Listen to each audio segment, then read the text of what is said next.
Welcome viewers to the third segment of the fifth lecture for the online series of lectures for the course of Algebraic Topology 1. So there are two goals in this segment. The first goal is to prove Brouwer fixed point theorem for two disks, and the second goal is to prove fundamental theorem of algebra using topological techniques. Okay, so let's focus on the first goal for proving Brouwer fixed point theorem for two disks. Before we do that, we work out a warm-up problem. We first work out an exercise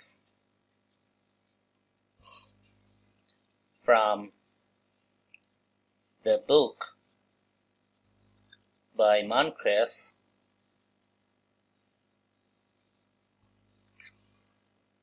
chapter 3, exercise number 3, page number 158.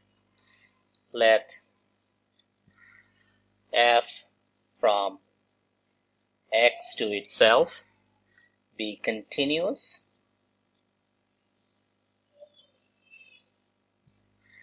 show that if x is the closed unit interval, there is a point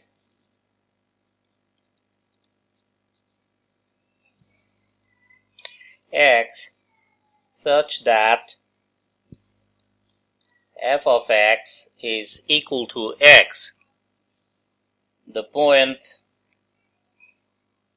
x is called a fixed point.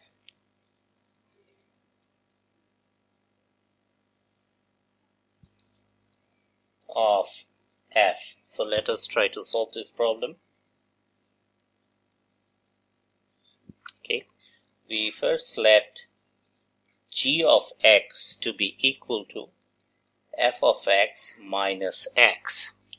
So that's our new function. So since f of x, f is a function from x to itself, where x is the unit closed interval, g is going to be a function from 0, 1 to minus 1, 1. It's easy to see. Okay, and this function is continuous since this guy is continuous, right? Is continuous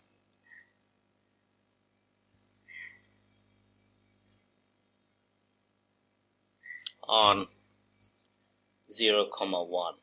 Okay, all right. So now let us try to find the value of g at these two endpoints. G of 0, according to this formula, is f of 0 minus 0, okay, which is just f of 0, and we know that f of x lies between 0 and 1, and hence f of 0 is of course greater than or equal to 0. So this is because f of x lies between 0 and 1. Alright, the minimum possible value of f of x is 0, so f of 0 is of course greater than or equal to 0. What about g of 1? G of 1 is f of 1 minus 1, and this guy is less than or equal to 0.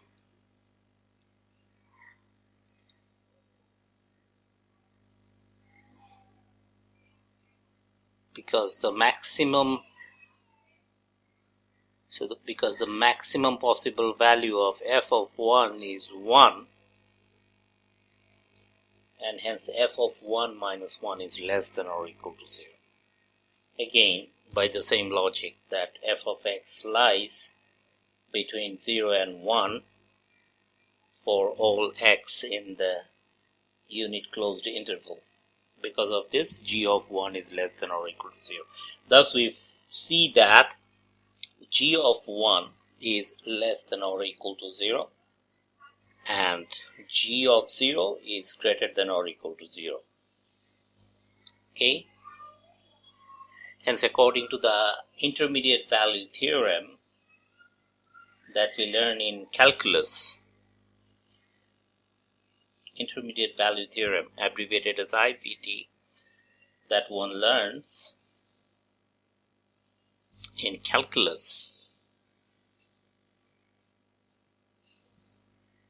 single variable calculus, there exists z in this unit interval such that g of z is equal to 0.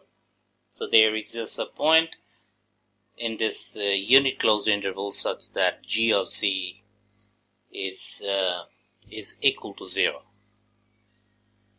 right? Which means that, so according to the expression of g, it means that f of z is equal to z.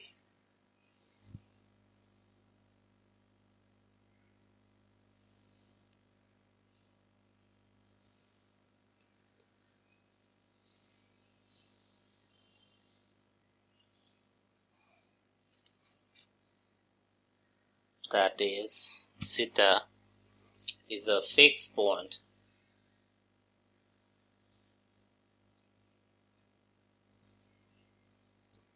of f as desired. Okay, QED. So, thus we see that f defined this way has a fixed point. Okay. Now we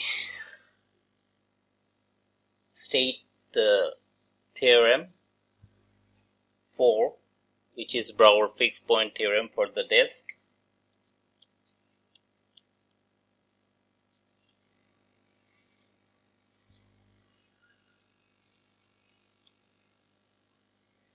Brouwer fixed point theorem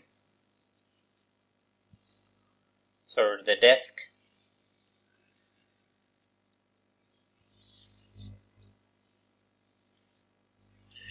If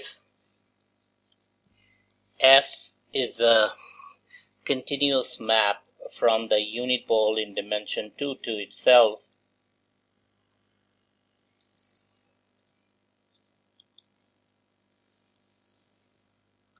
then there exists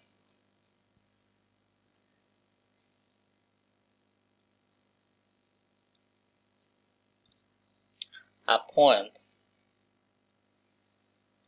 x in the unit ball such that f of x is equal to x, or in other words, f has a fixed point. Okay, so let us prove it. We proceed by contradiction.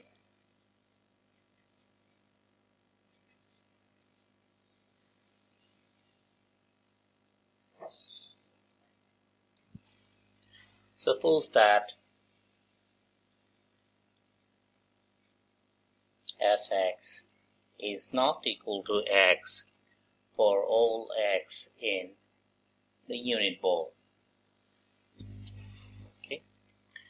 Now define a new function given by v of x equal to f of x minus x as before. Okay.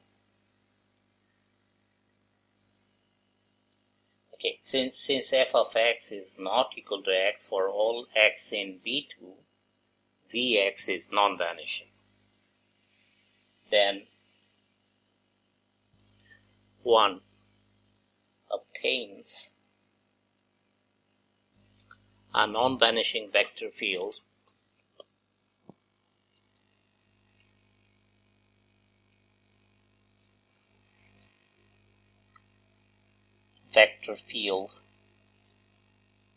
x comma v of x on the unit ball in dimension 2, right? Now, but by Theorem 3, one then sees that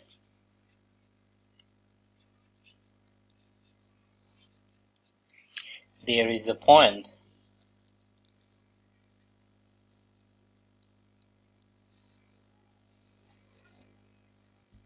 x in S1 at which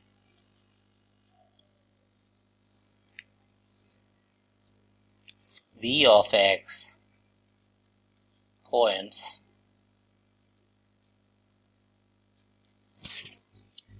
directly outward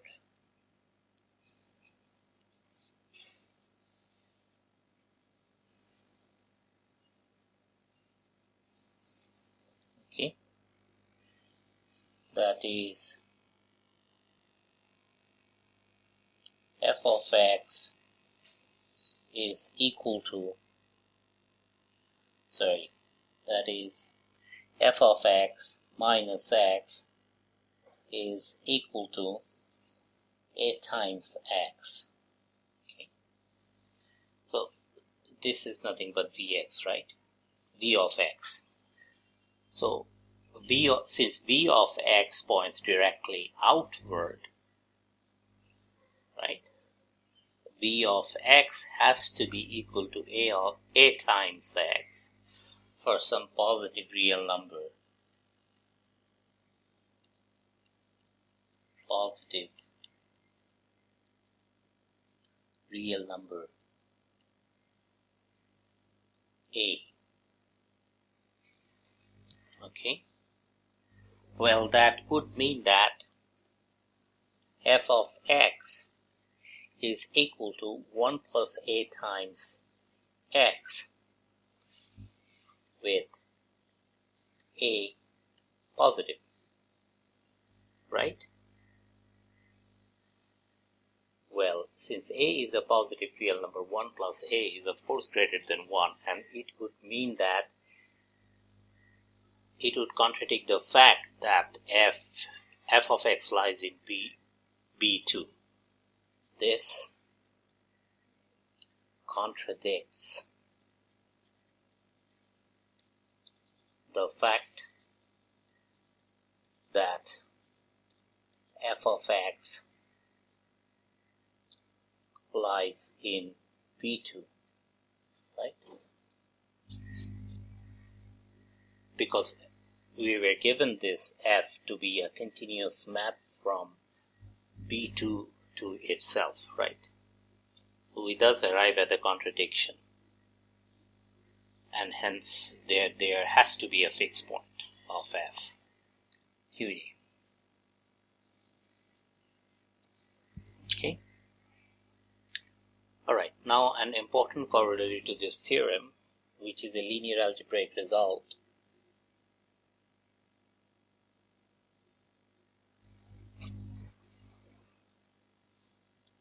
An important corollary to Theorem 4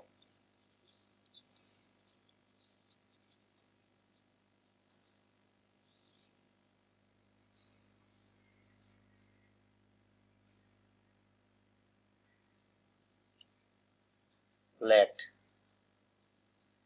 A be a 3 times 3 matrix of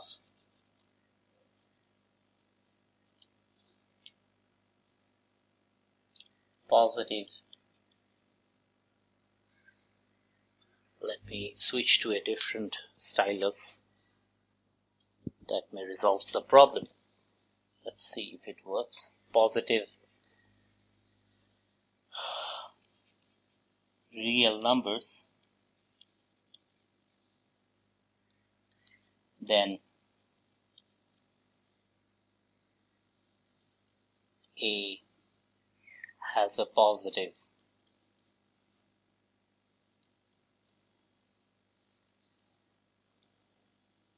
like the problem persists. Positive real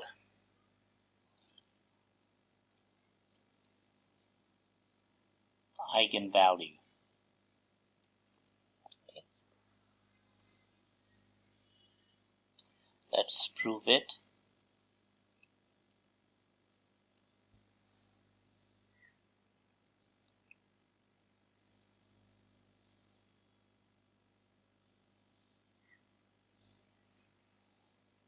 Let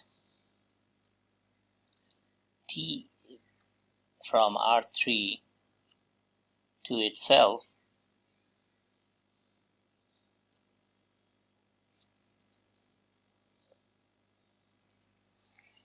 be the linear transformation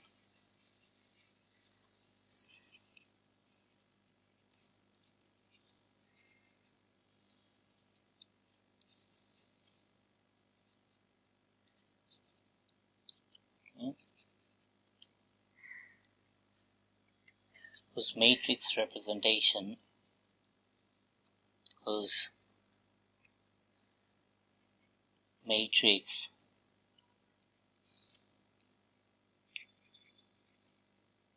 representation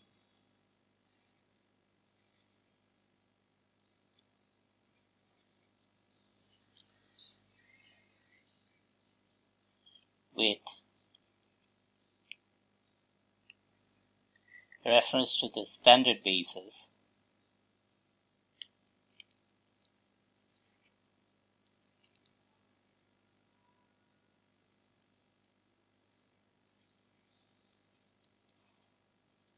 to the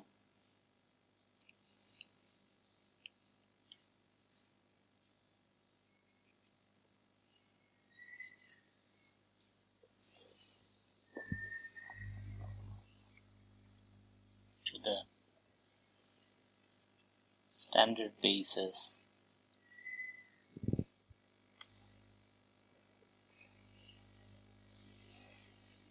basis of R3 is A. Okay, so A is a 3 times 3 matrix. Okay, that is the matrix representation of this linear map T from R3 to itself with reference to the standard basis of R3, meaning that we take this guy to be the basis of R3. 1 0 0 0 1 0 and 0 0 1. We choose this standard basis of R3, and with reference to this basis, the matrix representation of this linear transformation takes the form A, which is a 3 times 3 matrix. Okay. Now let B be the intersection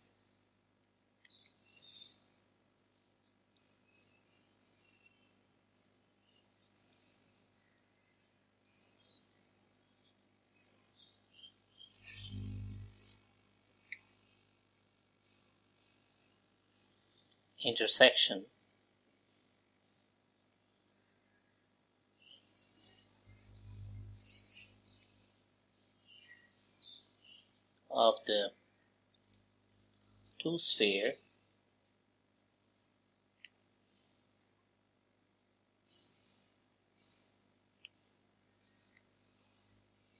S2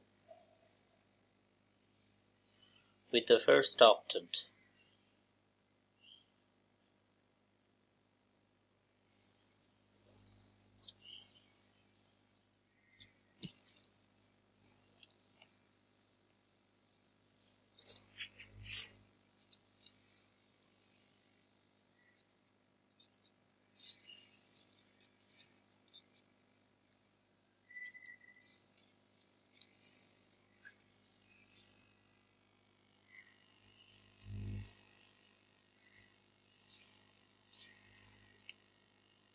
with the first octant, that is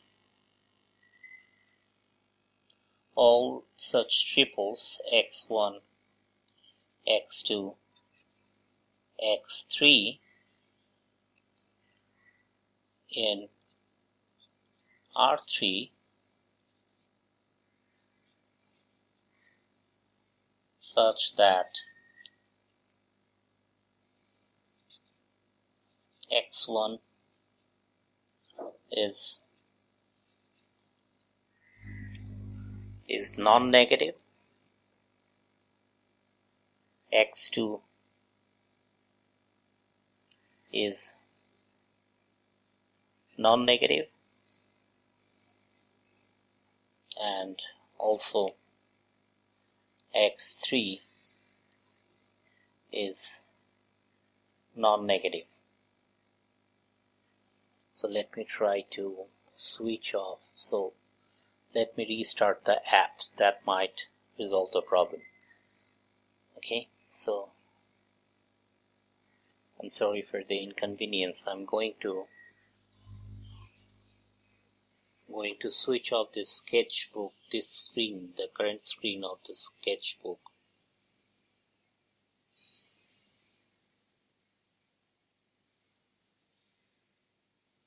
And then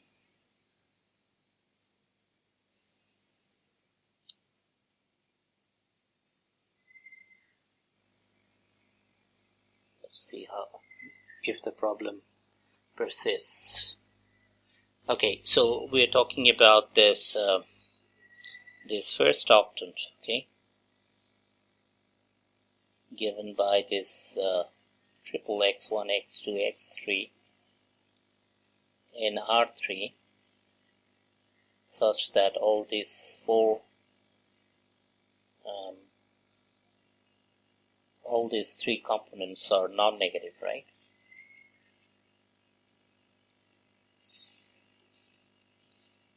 Okay. So this is the first octant.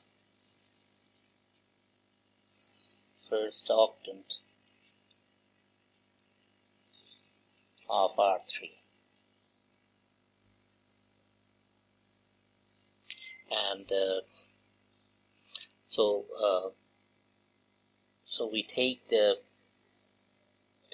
intersection of S2 with this first octant,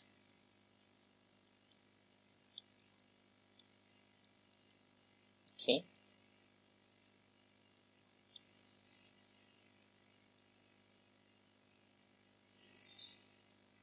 and that we call B. All right. So now it's if I try to draw the picture here, so this is R3, this is the x coordinate axis, this is the y coordinate axis, this is the z coordinate axis, this is the minus x, this is the minus y, and this is minus c.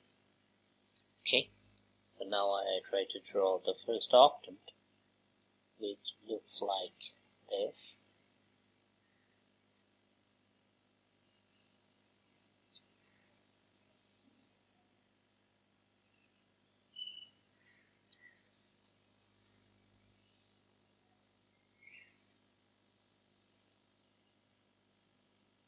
Okay.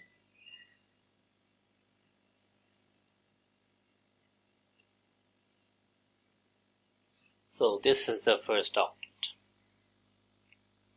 This is the intersection of S2 with the first octant. This is our B. Okay, good. Now it's easy to see that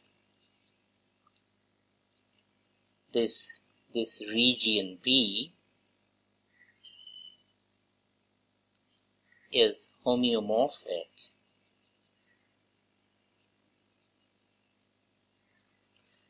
to the ball B2. So I leave it as an exercise for you. Okay? intuitively it's very clear that it's going to be homeomorphic to the unit ball in dimension 2, okay? But you do the for loop proof.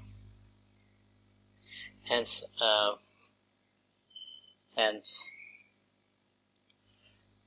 Brouwer fixed point theorem, that is theorem 4,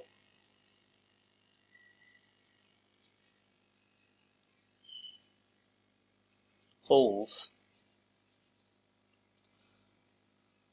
for continuous maps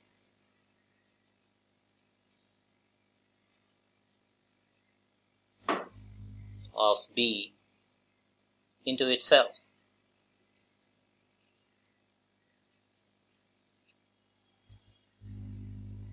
Okay.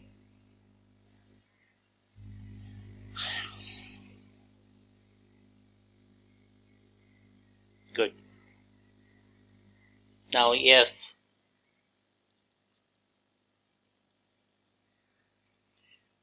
x is equal to x1, x2, x3 is in B, in this region, then all the components of this vector, then all the components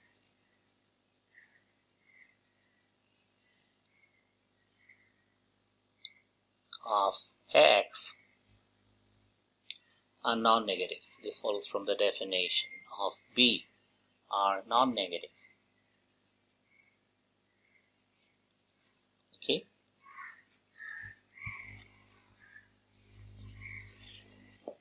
And of course, at least one of them is strictly positive. At least.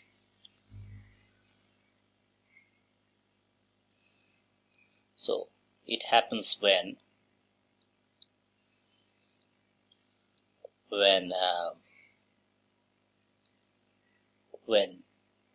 this point x lies on one of these quarter-side circles.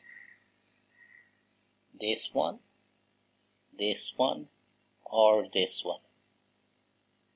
Okay?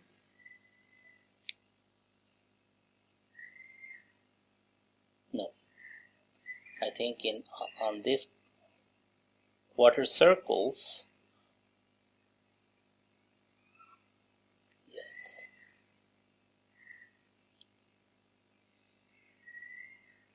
So this happens when at these 3 points. 3 points. Where two of the components are exactly 0. Right? And one of the components is strictly positive. And at least one of them is positive. Okay? Good.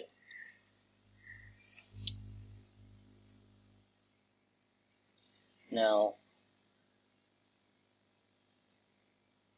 since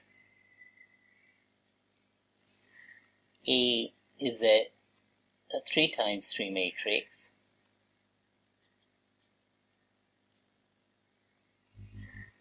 with positive real entries,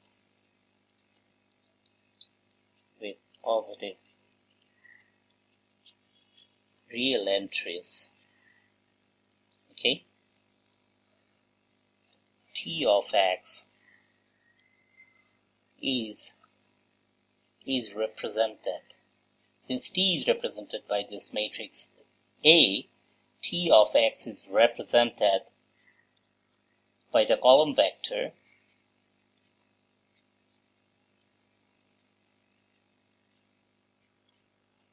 AX, okay? It will be a 3 times 1 matrix, meaning that a column vector with 3 components, okay? AX, whose components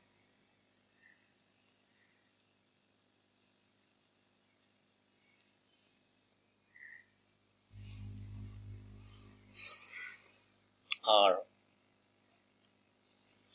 all positive. Okay.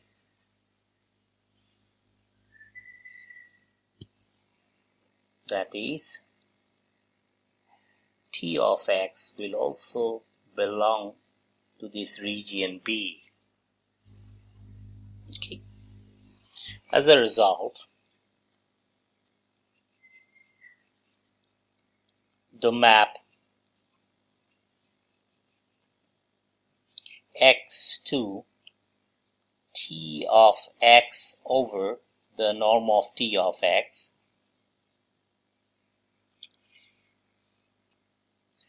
will be a continuous map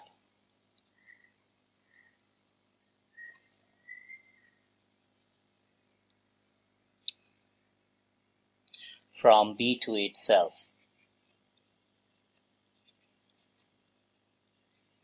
Okay. Why is it so? Because a linear map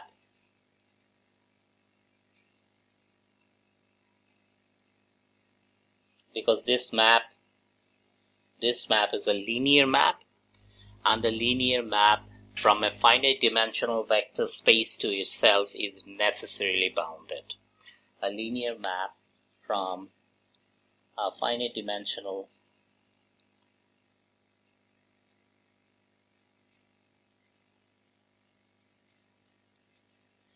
vector space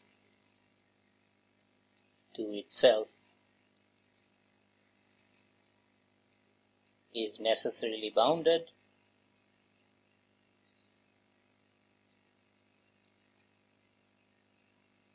One can check that this is actually a bounded map,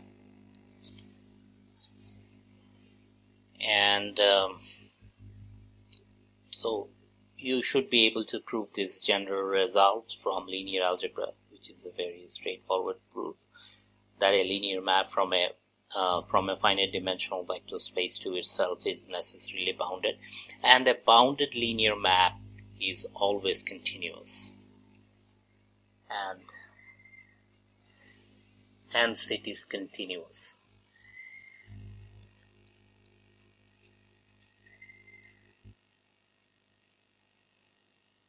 Okay,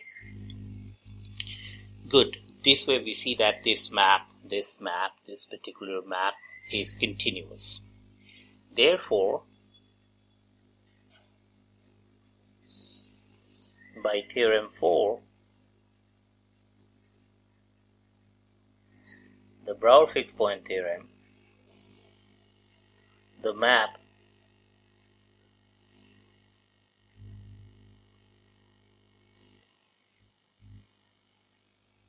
x getting mapped to T of x over the norm of x has a fixed point.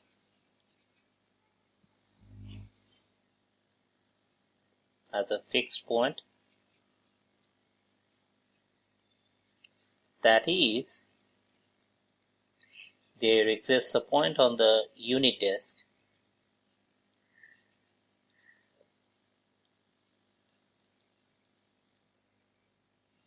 x0 in the unit disk, or so the region B, because the region B is homeomorphic to the unit disk in dimension 2, so that the Brouwer fixed point theorem holds here. So there exists a point x0 in the region B such that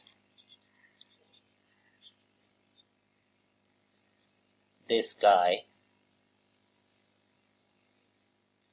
at some point x0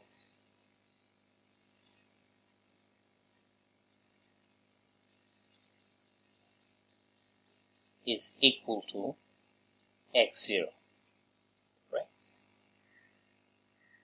Which means that T of x0 is equal to the norm of T of x0 times x0, which means that x0 in B is an eigenvector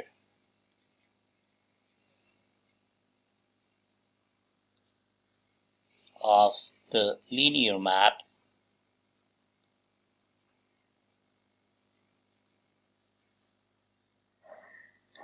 T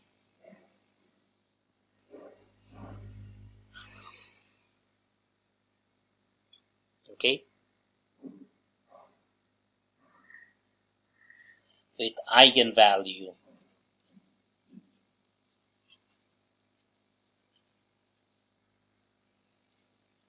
with this eigenvalue, okay, the norm of T of x0, and the norm of T of x0 is necessarily positive, which is necessarily positive QED.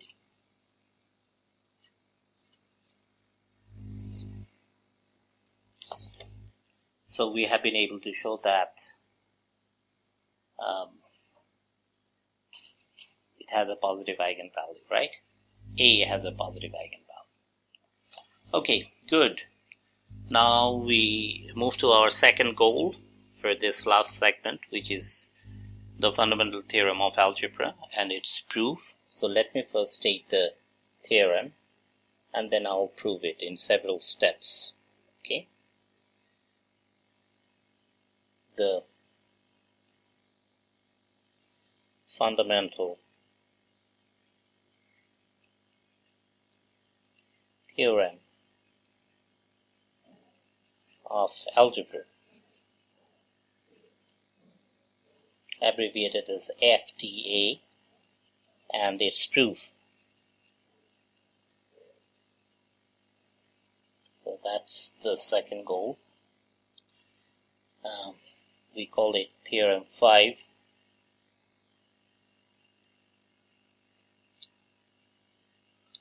Which states that a polynomial equation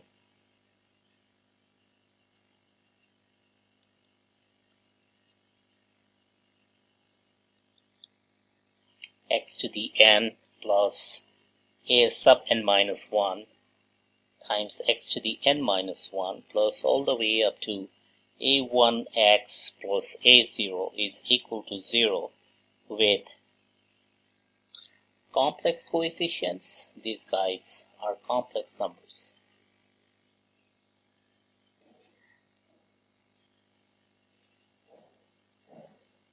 Okay. So since the set of real numbers is a subset of the set of complex numbers, it means that they can well be real numbers, right? This polynomial equation has at least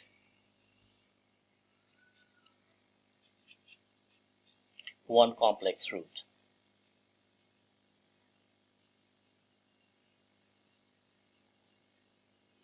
So this is the theorem. So we'll prove it in several steps. Let's start with step 1. Okay.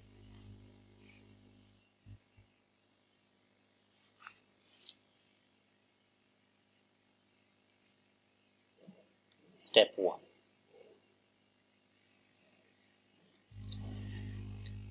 Consider the map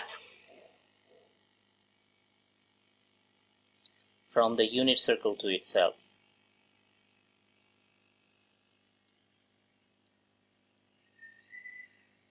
Given by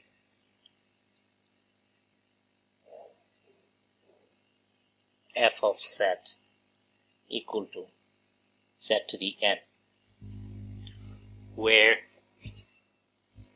since z is in S1, z has to be a complex number of unit modulus, right? Where z is a complex number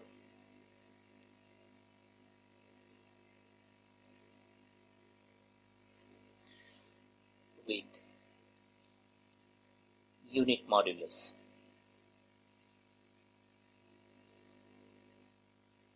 That is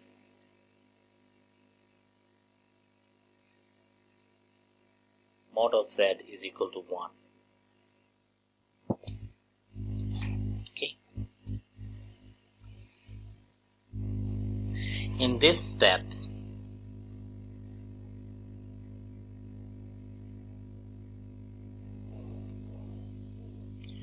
we show that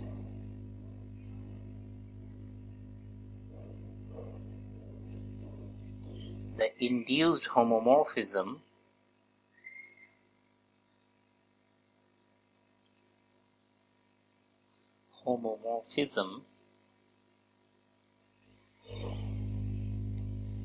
F star, okay, corresponding to this map F given by this equation of fundamental groups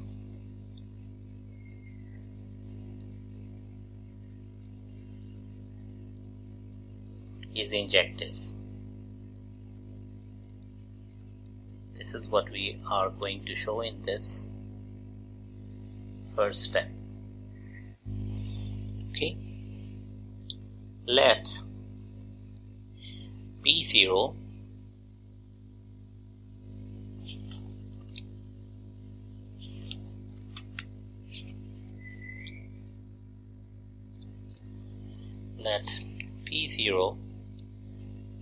from I to S1 be the standard loop in S1.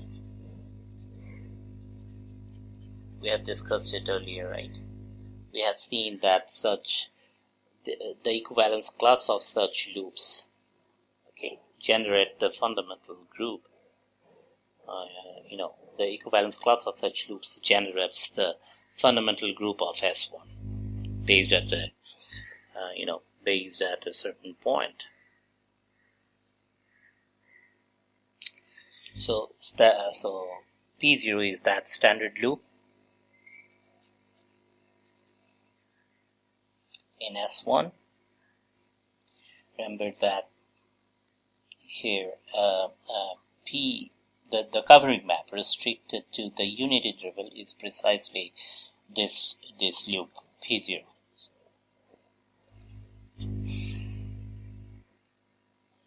With the covering map given by with the familiar covering map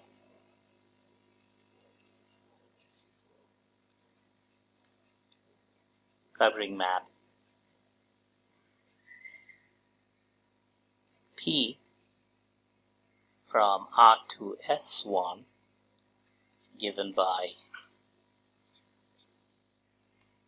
P of x is equal to cosine 2 pi x, that's the first component, and the second component being sine 2 pi x.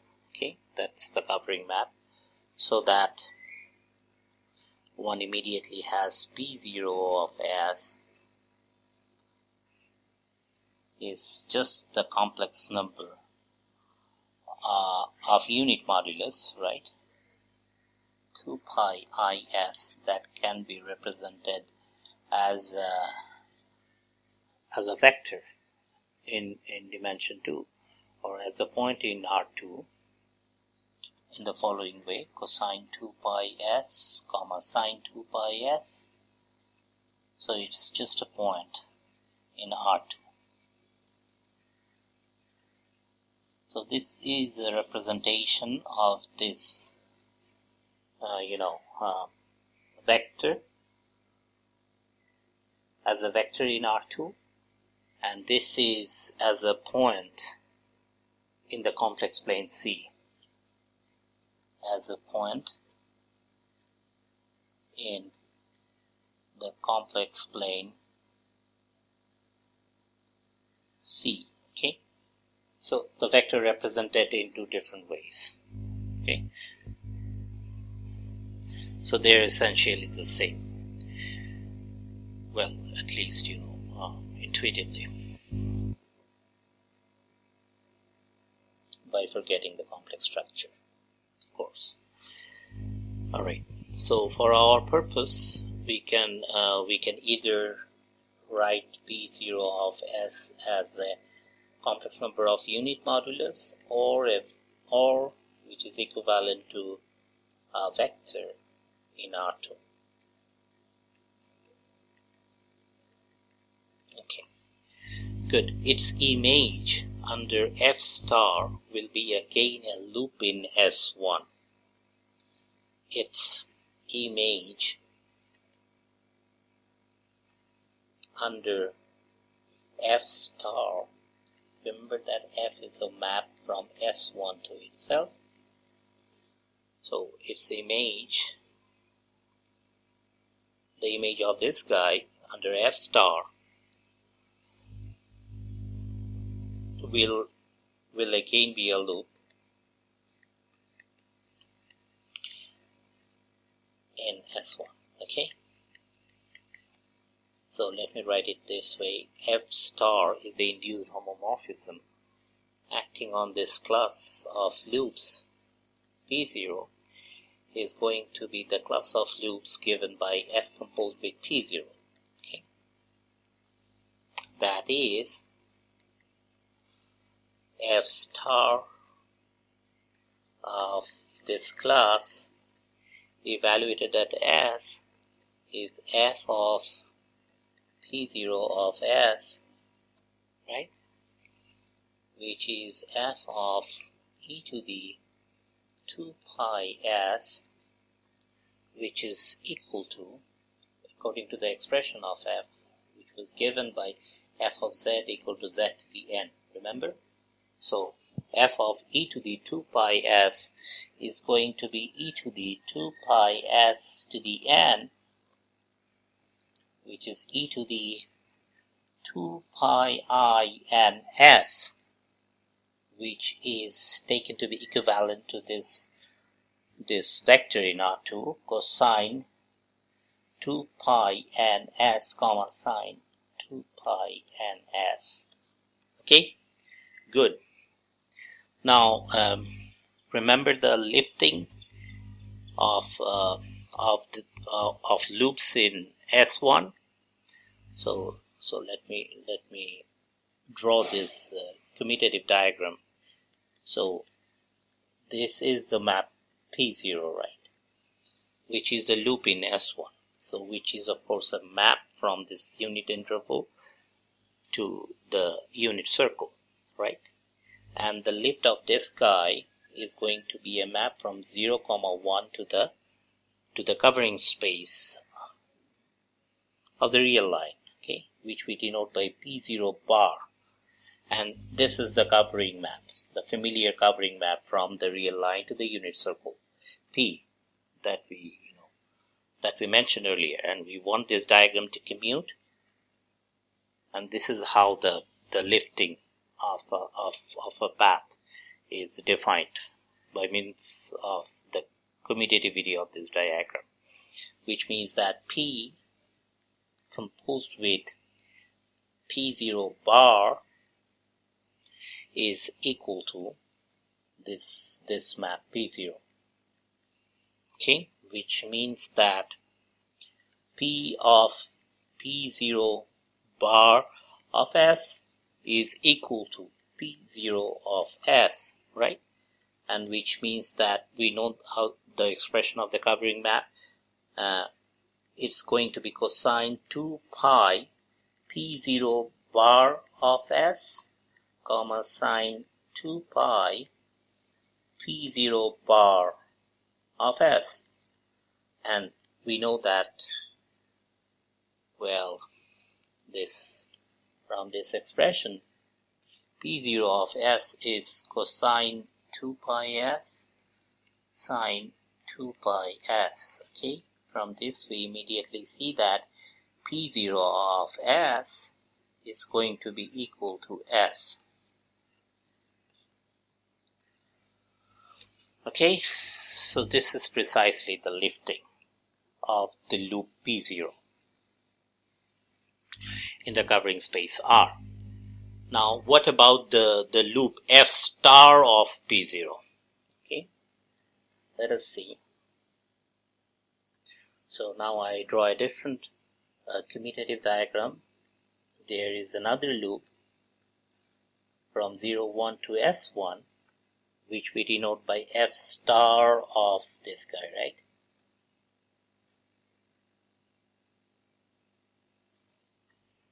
It's a class of loop, okay? So when I draw this arrow and put this thing in, underneath, it means that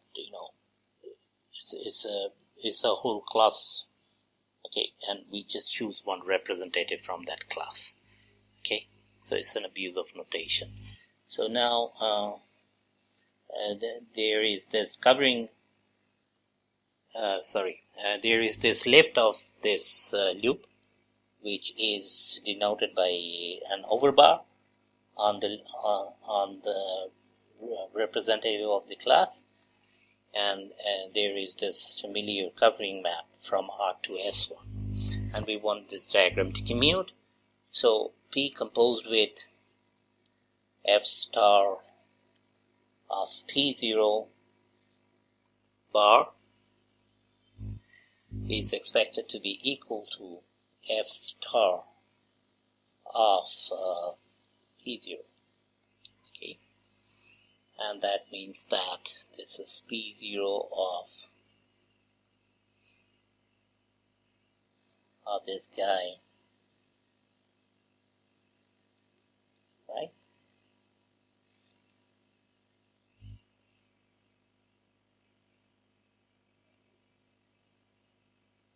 Okay, so this is acting on S, okay, and that is supposed to be equal to F star of P0, and that evaluated at S, right? So that means that now, using the expression of the covering map, this reduces to cosine 2 pi F star of P0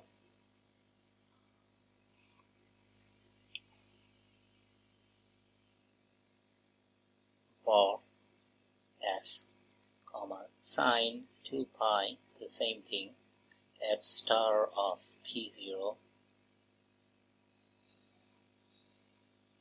S, and that is going to be equal to, so this guy is nothing but the class of P0,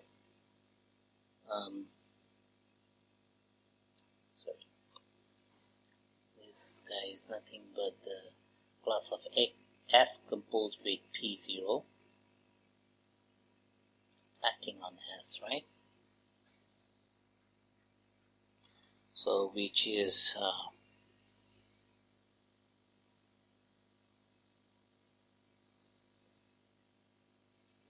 equal to, which is F of P0 of S, right?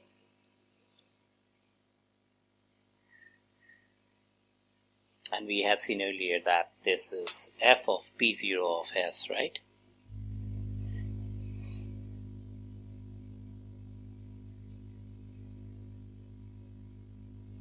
So F of P0 of S is cosine 2 pi n S, sine 2 pi n S, okay?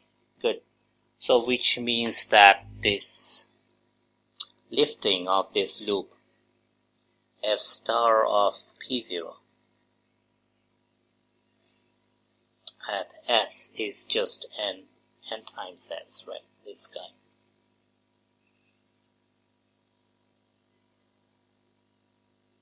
So I put a bracket here, or you can put a bracket here as well. Okay, good. Therefore, the lifting of the loop, or to be more precise, representative of this equivalence class, okay, is the path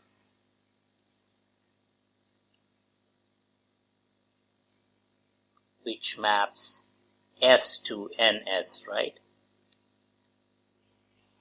Okay, in the covering space R.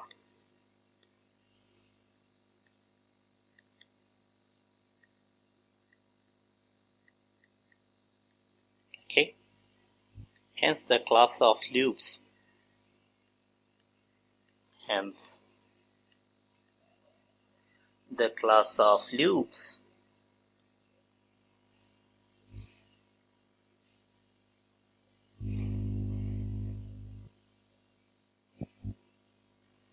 F star of the class of P0 or the class F composed with P0 in the fundamental group of S1 based at this distinguished point P0 corresponds to the integer n in the set of integers, okay, under the standard isomorphism of fundamental groups. Isomorphism of the fundamental group of S1 with reference to this distinguished point P0 with the additive group of integers. Okay, so this loop corresponds to that integer n in the set of integers. Okay, and what is this class P0? That corresponds to 1 in the set of integers. So what is F star? What is F star doing then? F star is nothing. F star is nothing but multiplication by n.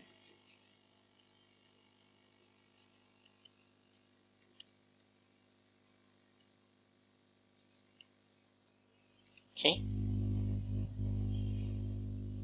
in the fundamental group of S1. In the fundamental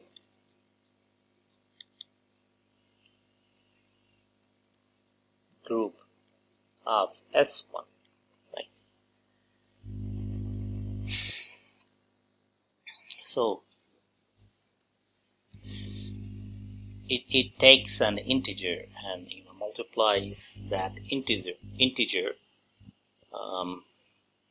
by n. That's what F star doing, and hence F star is injective, right? So if S is an integer, then S gets mapped to n times S. Okay, so 1 gets mapped to n, 2 gets mapped to 2n, minus 1 gets mapped to minus n, minus 2 gets mapped to minus 2n. So this is an isomorphism, right? So we are getting all the integers back in a one-to-one fashion. So F star is injective.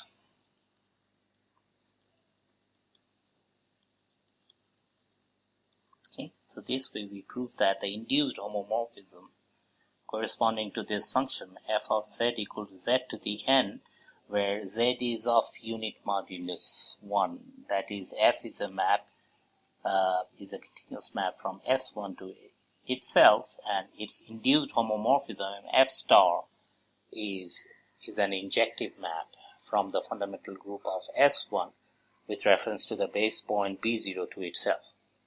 Okay, alright, so that's step 1. So next we'll prove step 2. We'll take a break at this point. Thank you for attending the third segment. We'll be back with the second step of the proof of fundamental theorem of algebra in the last segment of this fifth lecture.